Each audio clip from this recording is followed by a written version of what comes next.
Yo. We're going to talk your 2000 season. It was a good one. A long time ago. 25 years. Tiger Woods picked up 8 wins in '99, 9 in 2000. #1 player in the world by a wide margin. What do you think about that? Go in. Oh!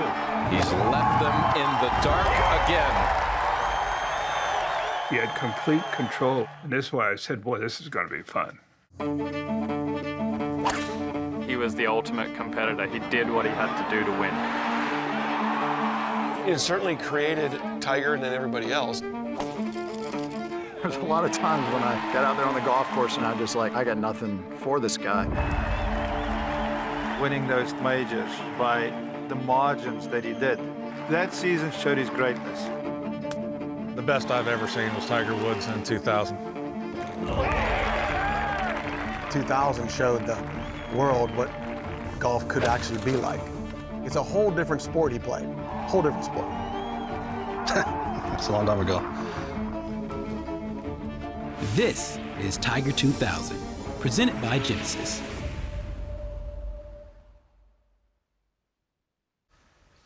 What was the most important swing thought in your 2000 season? I don't know. Whatever it was, it worked. 2000 was more of a evolutionary thing that happened from the '97 change after Augusta. It was all the hard work that I'd done through the middle part of '97, the struggles of '98, struggles of the early part of '99, just getting efficiently better.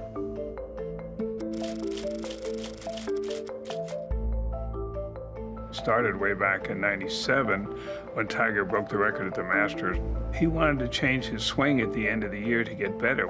You'd say, why would someone change their golf swing when they've had so much success? One of the beauties of Tiger Woods is he was never satisfied. I didn't like the way I played. I didn't like the way my swing looked on video. I didn't like the way I felt through the ball. So I decided, I don't like it, let's change it.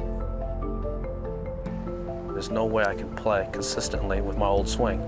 I would have weeks where, yeah, I'd win, but I'd also have weeks where I'd be either missing cuts or just barely making cuts and then not doing anything on the weekend. It was either all or nothing. Get down. And it finds that creek that runs up along the left side of the 18th. He just seems a bit edgy, not happy. He's not playing as well as he would have liked.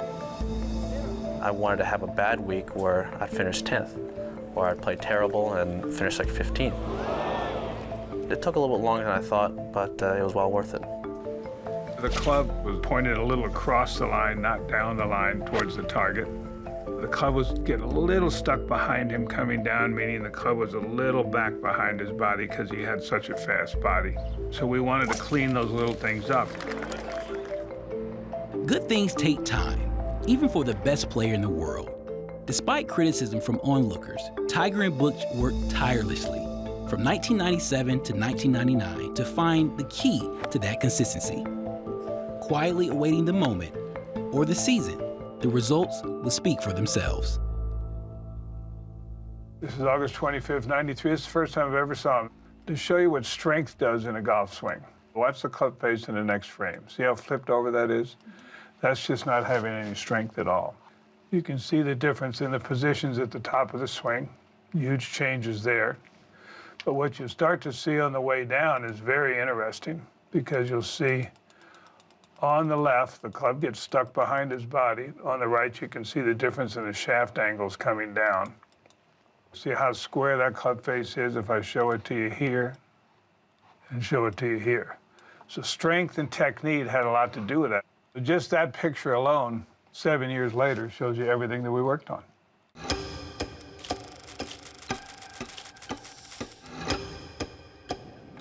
We had worked hard. '99 was going to be a good year. And I get this call from him. Right before the Nelson, I hit a few shots on the range just where I wanted to. I could tell from the energy and excitement in his voice. He says, but you've got it. I think I've got it. Everything we've worked on, I feel it now. Finally, after about a year and a half of work, and it came together, and then from then on, I think I've only finished out of the top 10 twice since then. I was like, whoa, something really special is about to happen here. We're in for something we've never seen before. He wins here at Memorial. Tiger's #1 in the world again. Again, Tiger Woods prevails. The legend grows. The best season of the quarter century on the PGA Tour. I won 8 times that year. That was a good year. I know that you saw the PGA at Medina, but the entire year was a big step in the right direction. Things just hit, and I went on a nice run for a few years. And then once it all kind of started to roll in the end of '99, it just rolled into 2000.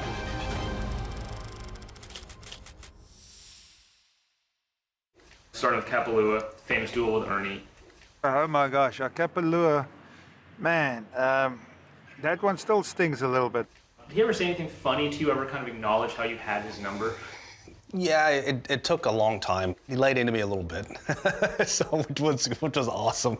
I loved it, and we had a good time about it. Tiger, Jack was the golfer of the last century. Do you see yourself as the golfer of the next century? That's a strong question to ask already, but I'm going to do one thing. I'm going to continue to work hard and be patient with it, and hopefully that I can either come close to his accomplishments, and if I get lucky, maybe exceed them. The year you had last year, can you duplicate it?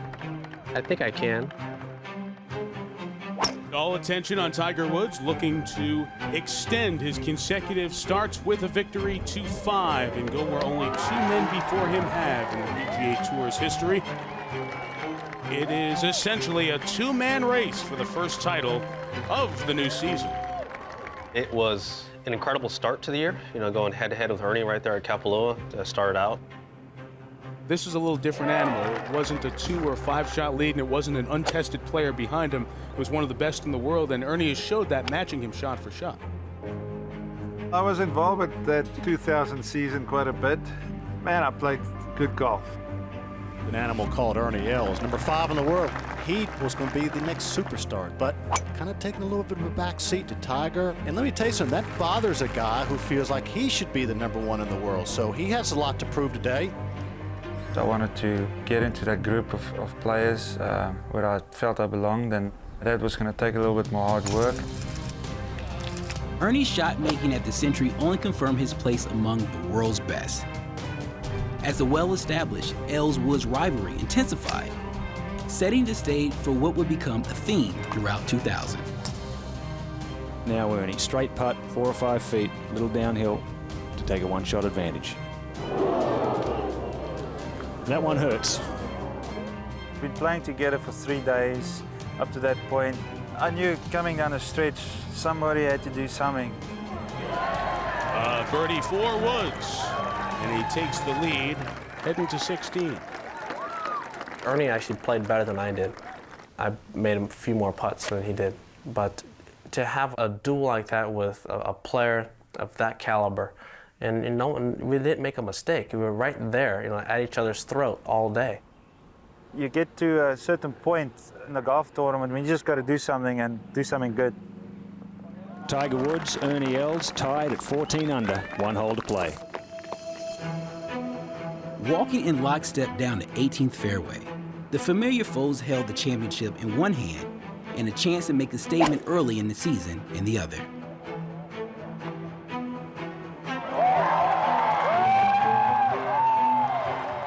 Wow.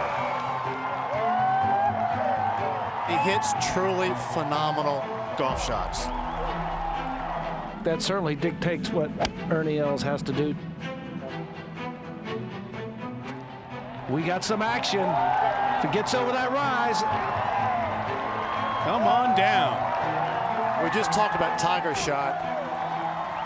Ernie hitting that shot after Tiger was even better. This for eagle, with Ernie's eagle putt waiting. And now to try to stuff it in on top of that and send us back to the 18th tee for a playoff. Oh, yeah! Both players made birdie on the first playoff hole, but on the second, Tiger turned the improbable into the unbelievable. The wind was really howling, and the flag was in front. and we couldn't quite get the ball very close to the hole in our second shots. He had like a 40-footer, and I just had this eerie feeling. They have 2 putts here that really aren't makeable. He just had it within himself to be aggressive at the right time. You had to be aggressive with that putt. What do you think about that?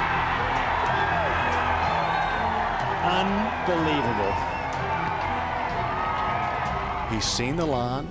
He knows the speed. Now you just got to do it.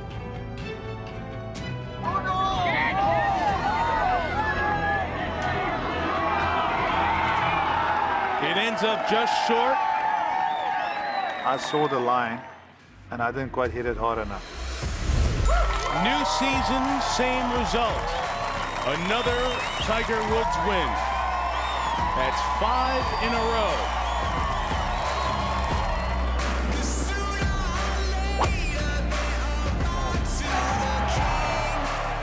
When you have a guy with confidence like that, and he's not scared of making mistakes, you know, it's tough to beat a guy like that. Unfortunately for Ernie, I think in 9 of those wins, maybe Ernie was second 4 or 5 times. So it's not that Ernie else played bad, it's just that Tiger Woods played better than anyone else. It feels a lot better when you can beat the best players and head up. And I was fortunate enough to get him this time. It was at our peak of our powers back in the day. People still talk about it, you know, 25 years later. Pebble Beach, the approach at 15 on Monday with the finish. Describe the feeling of that swing and just how that felt leaving the club face. 15 is very steep back there in the back right. That shot didn't work with the 56, so I hit it with my pitching wedge. The dead-on shot was important for distance control. We worked on it, and it was going to be perfect for Pebble. Tried to hold it against the hill and just play some kind of dead arm shot there with a very slow release and just let it die on the hill. I like that play, and I like that shot. Go in. Oh! For green, it's a little back to front. You slow the speed down and you match your rotation of your body and your arms together. That controls the speed that the ball goes to the green and the way it reacts on the green. With the dead arm shot in his arsenal, Tiger entered the final round, eyeing his 6th straight victory. I was going to do it again. If I won, I was going to do it again. It's just how soon I was going to do it. But this time, Tiger faced a comeback, trailing rookie Matt Gogol by 5 shots. When I made the turn, I was 3 up on Vijay Singh and Nota Begay, so I didn't think he was even going to be a factor in the tournament. I was at the 12th tee standing at 11 under, and I figured if I could somehow get to 14 or 15, I might give myself a chance. Good stroke. He's made a bunch of those today. He was well back of the pace and all of a sudden just finds that gear, that Tiger Woods gear, and just went crazy. Famously 7 down with 7 to play, Tiger found himself in that gear and making up ground quickly to post a 64. Tiger Woods has suddenly vaulted to tie it for second and only 2 strokes behind Matt Gogol. That's right. Right back in it.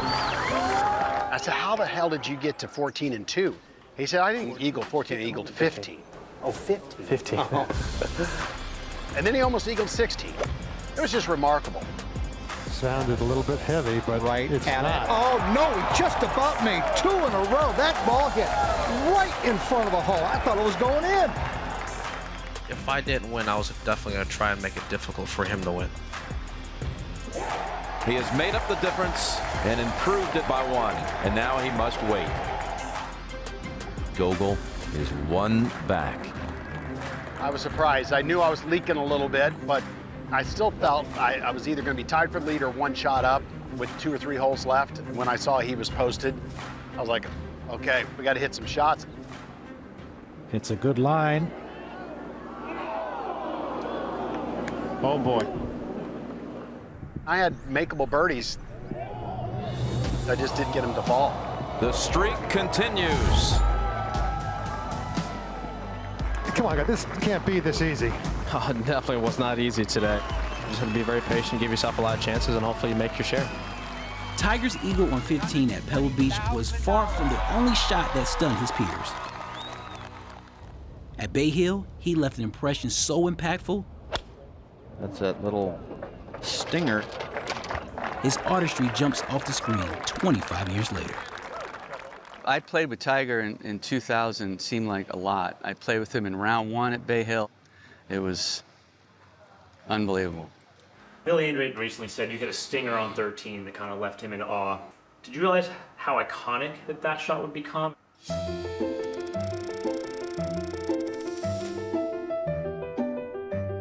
You get up on the 13th tee, it's a layup hole for most, and he steps up and he hits a stinger.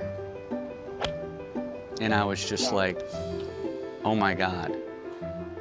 It would be like somebody getting on their knees and getting a shotgun and then aiming like right down the middle of the fairway and shooting the gun. It never wavered, and it went just dead straight 260 yards right down the middle of the fairway. Oh, that is some shot. Just hitting something low and just get it in play. It's the same thing I would hit with a pitching wedge or a 9-iron. Why can't I just do it with a 2-iron? I've never seen a shot like that before. Tiger carried that confidence into the final round, where on the heels of the third round 63, Davis Love felt he might have what it takes to take down Tiger, even if trailing by 2. If I play 4 good rounds, I can compete. I know that. It doesn't matter who it is.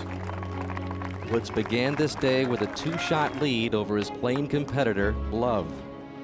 I figured if I could go out there and then stay away from the big number, I'd put a little pressure on Davis. Somehow you got to say, hey, I can beat this guy in a given day.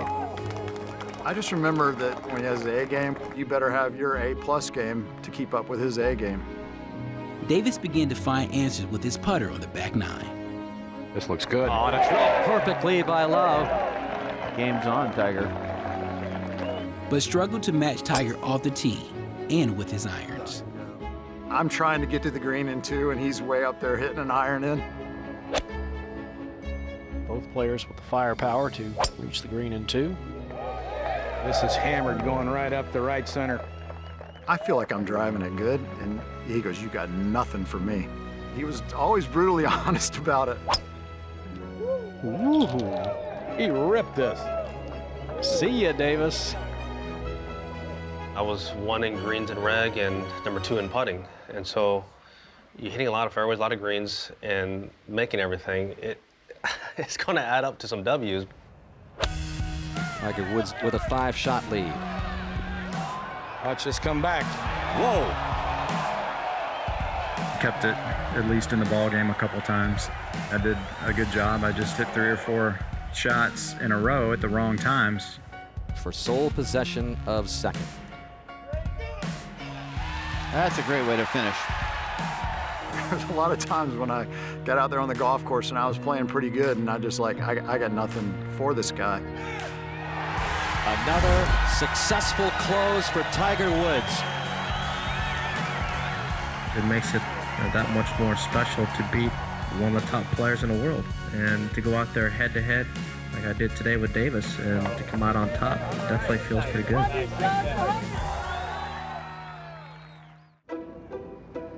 To tie the lead. Oh, by a sliver.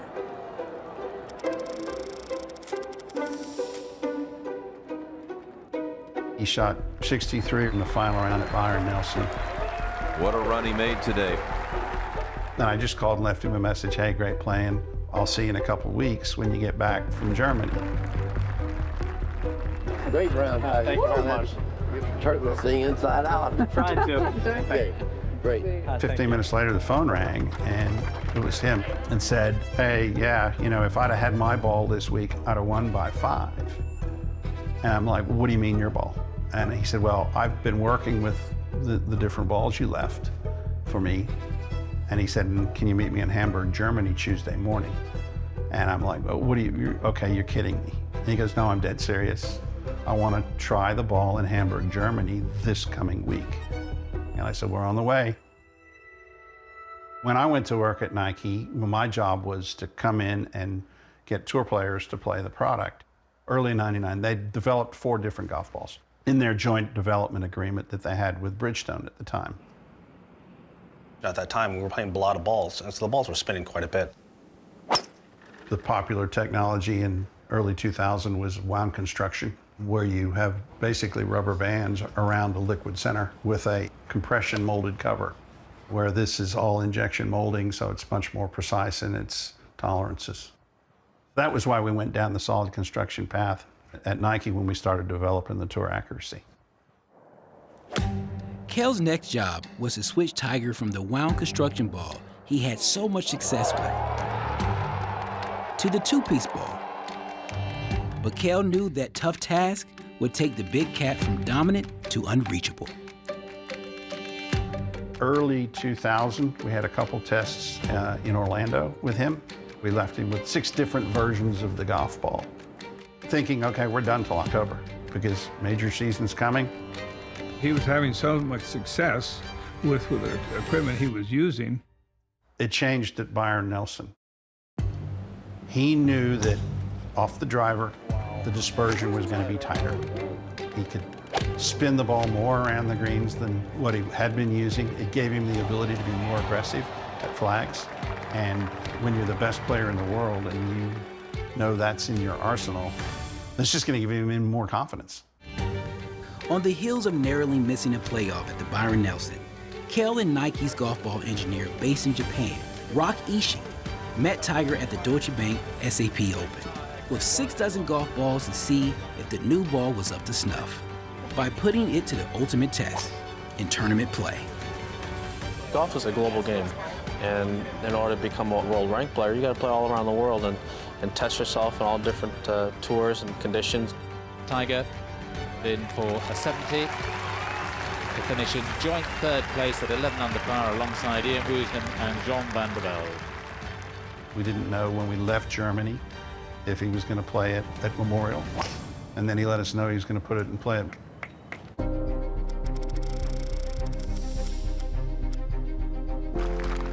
The leader, Tiger Woods, by 6. What a performance he's put on here. I like the properties of the new Nike ball, and Titleist has been nice enough to let me try it and let me experiment with it. I played with it last week, had a pretty good result, and this week I'm actually playing pretty good. After an opening 71, a 63 on Friday that he rated as his best as a professional in tournament play. Backed it up with 65 yesterday. I knew going out today I needed to shoot a good front 9 to make sure these guys didn't have a chance going the back 9. I just felt so comfortable with my driving this week that it enabled me to be more aggressive coming into the greens. The gap has now widened to 7 over Ernie Els. Did you ever feel any pressure from Ernie and Justin? Well, I saw Ernie was making a run, and the board said he was 7 under through 14. And I made bogey at 13, and Stevie, my caddy, says, well, okay, time to buckle down. Breakings from right to left. Here we go. Oh, yes. I don't know if I was in the hunt. Leonard trying to make Tiger take notice. Tiger was there, so I tied for the lead in the B flight with Ernie Els. It's another way of doing something spectacular. Look at that. I think it's he or Jack as far as over a career and how much they did win and how often they put themselves in the hunt.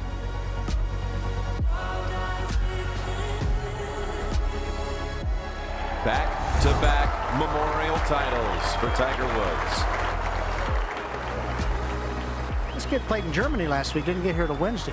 And time changed everything else, and he still just blitzed everybody. You almost wish the Open were next week, or do you feel like there's still stuff you need to work on? Well, there's some stuff I need to work on. I'm trying to get better and trying to improve, to give myself chances in each and every tournament I play in. You said after you won that every area of your game can get better. Did it get better?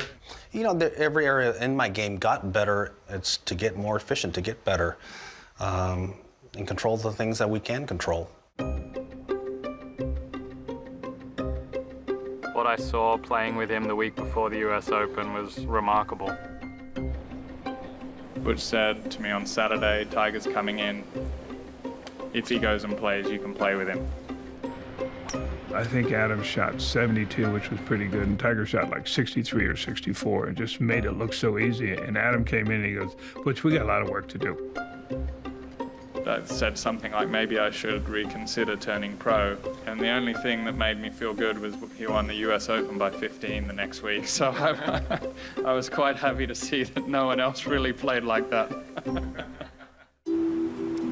Back at Pebble Beach for the US Open, Tiger entered the final round with a 10-shot lead. His new golf ball giving him better control in the coastal wind, yet another physical advantage over his opponents. I played every practice round with Tiger in 2000 here. I said, that's the greatest player I've ever seen in my life. This tournament's over. This kid will win this week, because I never saw him miss a shot. It felt like everything inside 10 feet was just good. The reason my speed control was good because my iron play was good. I would leave myself below the hole and I had all the easiest putts. In the year 2000, I was 7 years old. And I remember Pebble Beach, a lot of domination, a lot of wins, and I think that's when his swing was the best. On Sunday, his goal that day was not to make a bogey. You can't go around a US Open course and not make a bogey, especially when you're leading by 100. He made a putt on the 16th hole of about 12, 15 feet for a par and gave it this big fist pump. Here he is with a 15-shot lead, getting all excited about making a par. That putt he made on 16 was like he won something. He was just that guy. Add in Tiger's ability to build mental tension in the biggest moments, decidedly separating him from the field by astronomical margins. He beat me at my 15. That's embarrassing. Thank you very much. I actually played fairly well. He beat me by 22 shots. 22 shots. I remember being in second place with 9 holes to go and being completely lapped. And that's very hard to take. When you're that far behind, that can be pretty brutal on the psyche. Did you want your competitors to fear you in 2000? And do you think they did? It was not about implementing fear. I would just want to be more consistent than them. I really shouldn't make any mental errors. Tiger's 15-shot win marks the largest margin in major championship history, a record still untouched 25 years later, and his first double-digit victory of the 2000 season, and it wouldn't be his last. All the while, Tiger began a legacy of giving back to the game the way he knew best. The Hero World Challenge has been around here for a long time. It was in 2000 and my first hosted event, my first tournament, and to have a look at it 25 years later, who we've helped and the lives that we have impacted. The Genesis Invitational is growing what we're doing.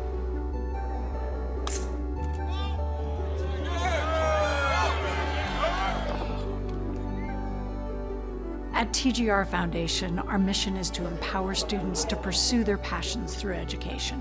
Tiger's vision was to create a safe, inspiring space where young people could come and chase their dreams. My dream is to be a commentator for the Los Angeles Dodgers. The Learning Lab has just given me so many opportunities to go out and meet people in that field. My vision for the TGR Foundation is to serve more kids in need and make a more of an impact in Southern California.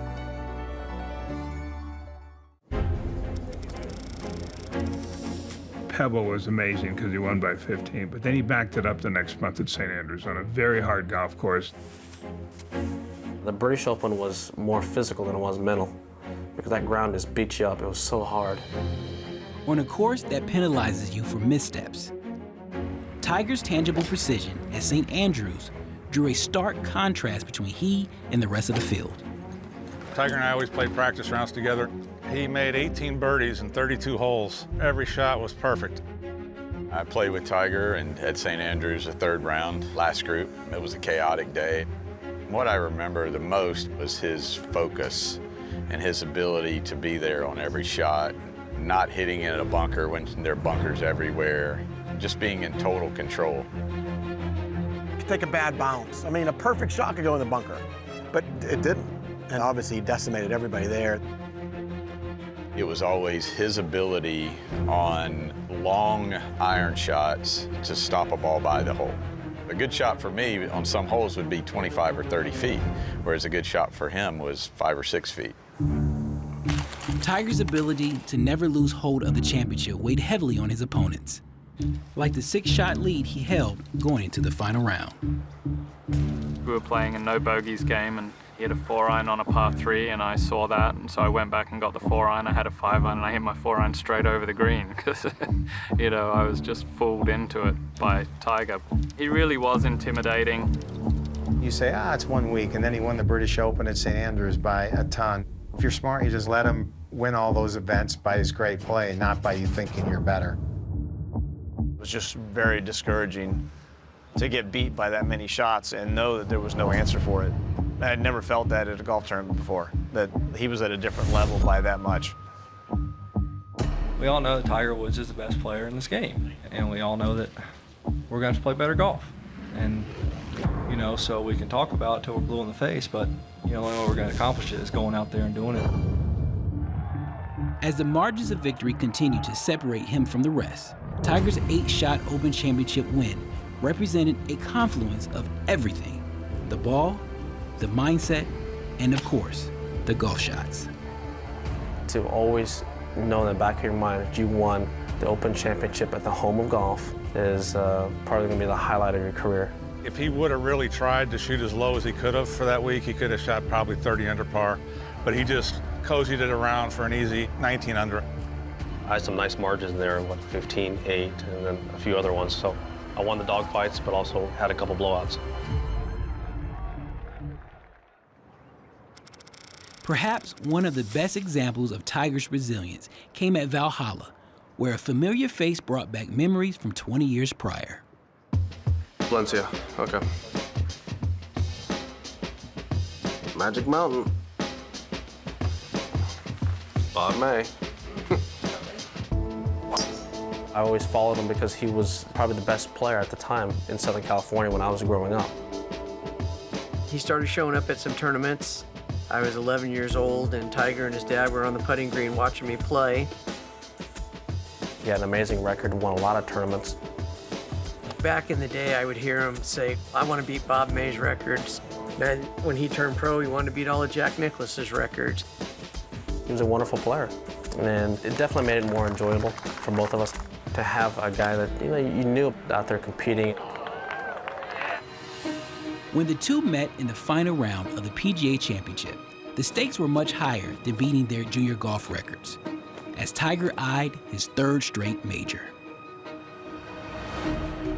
It was my first time to really be a contender in a major, but to play with the #1 player in the world and to be able to compete and challenge him like that, it was satisfying to myself. Hats off, he shot 3 straight 66s, and that's very impressive at a major championship. I said, you know, here's the deal. Tiger puts his pants on the same way I do, 1 leg at a time. What I did the first 3 days was good enough to get me in this position. Just stick to your game plan. They took turns trading blows, but were all square as they stared down birdie putts on the 72nd hole. I never looked at the scoreboard before I hit that putt on 18, and I looked over and I thought, okay, all you got to do is just get the right line. And when I actually hit that putt, I thought I left it short. And then it went in, then he had to make his putt. I sat there for about a second. I thought, God, if he misses this, I could win the PGA. I kept telling myself, relax, and you've putted great the entire week. There's no reason why you can't step up there and just bury it. I thought, I knew he wasn't going to miss. He never missed a putt all year. We went to the playoff, and on the first hole, he hit that putt that he ran and chased. We're breaking through the fire, we're born to rise. Tiger pointing at the hole, I remember watching that live and just thought it was the coolest thing. And as a kid, I would kind of do the same thing for the next little while, thinking I'm Tiger Woods. If you were going to win the tournament, you're going to have to make birdies. And I just happened to just get him by a little bit. I played with Tiger in 2000 in Valhalla. I got done, and I said, I know why I'm passing the baton now. To quote Bobby Jones, he plays a game of which I'm not familiar. And Tiger did. Tiger really thought that he was invincible. And when you believe like that, it makes it very difficult to be beaten. And a guy like that's not going to beat himself. The lights out at Akron was big. That's a memory. It's dark. It's dark 30 right now. They're going to let the players go as long as they want to play. He really could have stopped playing on 17, but the lead was so extraordinary. 9-shot lead, 2 holes to go. Growing up, when we'd play at the Navy golf course, Dad and I, and I'd meet him out there after work, and we don't get a whole lot of daylight. So you hit your shot, and I'd have to describe how I hit it, where I hit it, and if it's not there, then we go home. And so I have to know exactly where I hit the golf ball. No, you can't do that. I still can't even see the ball. How he hit that shot, it was an instrument landing, let's put it that way. Because there's no way you could play it off of just sight. It was genius. How about that, huh? And of course he knocked in the putt. He's left them in the dark again. This is how I grew up playing. I used to sneak out on the golf course to go play in the twilight like this. An 11-shot margin of victory. That may be one of the greatest shots he never saw. No doubt about it. Maybe it was just those moments that led to that one moment. Tiger's 11-shot win in Akron marked wins in back-to-back weeks. And another stunning margin of victory. As he headed up north to the RBC Canadian Open, Tiger faced another seemingly impossible shot made effortless. Grant said Tiger could do stuff that other guys couldn't. Absolutely, yeah. I agree with that. I remember walking from the range, kind of following Tiger to the first tee, and some people were literally crying when they saw him like he was a rock star. Think about Tiger Woods 2000. Nobody can beat him, and now you're paired with him on Sunday. I just kept reminding myself that these are the experiences in your lifetime that enrich your life. I've got a chance to play with the greatest player in the universe in the final round of a championship. There's no reason why I can't enjoy this. Tiger faced challenger Grant Waite, who, like Bob May and Matt Gogol, managed to take the championship to the very end.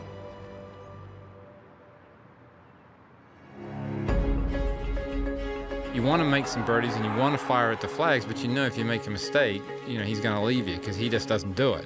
That's the hardest thing about beating Tiger is that he never beats himself. When you're playing well, I don't care who you are, whether you're a past major championship winner or a person who's never won a PGA Tour event. I really physically can't do some of the stuff that he can, but what he showed me there on the last few holes, especially on 16 and 18, it showed me where I could get better mentally.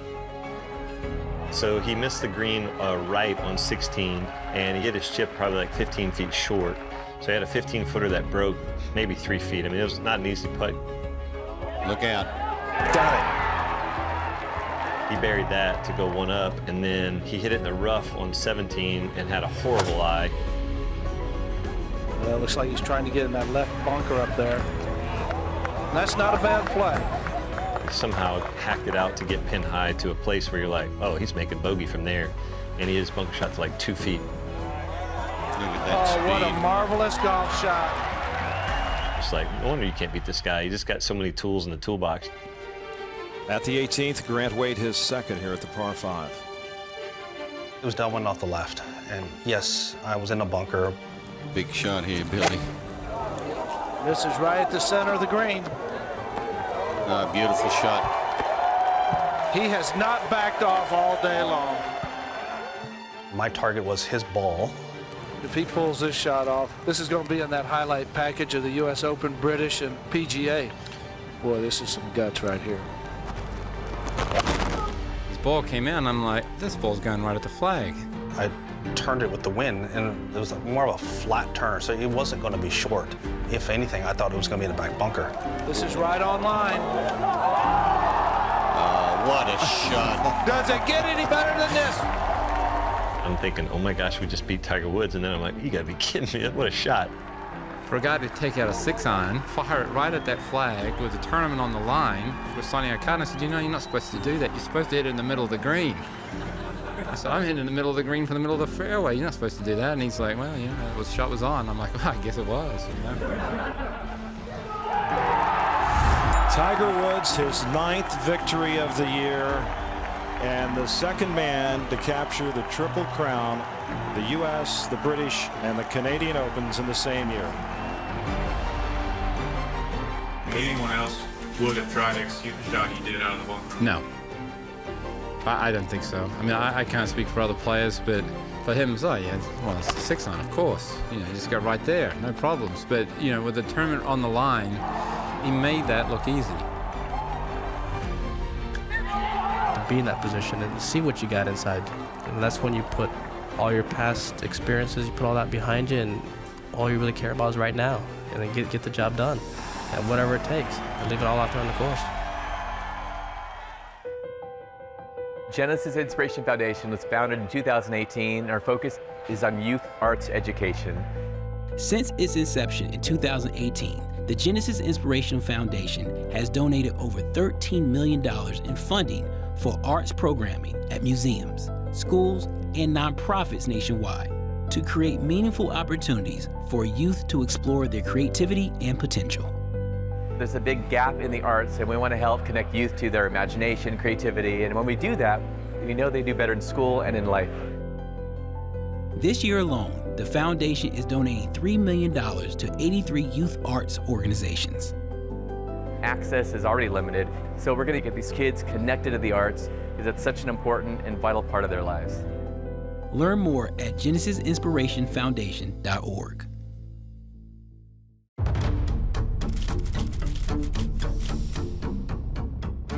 If you don't get 10 victories? You know, it'd be nice if I did, but the fact that I won 3 majors in 1 year is not a bad thing either. As the 2000 PGA Tour season wound to a close, Tiger's relentless desire to keep winning never wavered. His 9 wins and their margins incomprehensible, but the impression he left on his competitors stands the test of time. He hit shots that I wasn't able to hit. Putting, people don't give him enough credit for that. I mean, when it mattered, he made it. Tiger is making a charge. Once you get past the physical attributes of hitting it long off the tee, an amazing iron player and tremendous putter and beautiful chipper of the ball, then you get to the idea that he's also the toughest mentally of anybody out there playing. So that combination is pretty tough to beat, and the year of 2000 pretty much proved it. His 9th victory of the year. Why was he so good? He was never in trouble. Even if he hit it in the trees, he'd find a way to curve it out of the rough, onto the green, or at least where he could get up and down for par. He's the only man on the planet that can hit that shot. I just remember watching Tiger in those times in my life and just like it really impacting me as a golfer. He just made me love the game. How he drove the golf ball in was unbelievable, and that's the pinnacle of hitting it long and hitting it straight. He was just better in every single aspect of the game, period. Anybody that's that good, they generally can't describe why or how they're that good, and I would say Tiger's the same way. Always thought that this was but a dream. Always thought that this was fantasy. If there was a negative to 2000, Tiger wanted it to be like that every year after that because that's his mentality. Yeah, I won 9 times, I won 3 majors, but I need more. His strength was mental. Everything he did was calculated. He's just an extraordinary player that comes along, you know, once every generation, or in this case, maybe once in forever. Right now, he's an athlete in full flight, and it's beautiful to watch. It was so cool to be there in that era because he made you better. I totally idolized Mr. Nicklaus, Mr. Palmer, all the players that came before me. But I just find it hard to believe that anybody's ever played golf like Tiger. Just an absolute legend that we witnessed. At the end of every year of my life, I always wanted to say that I'm a better player than I was in the previous year. And if I can do that for hopefully the majority of my career, if not my entire career, then I will have a very successful career.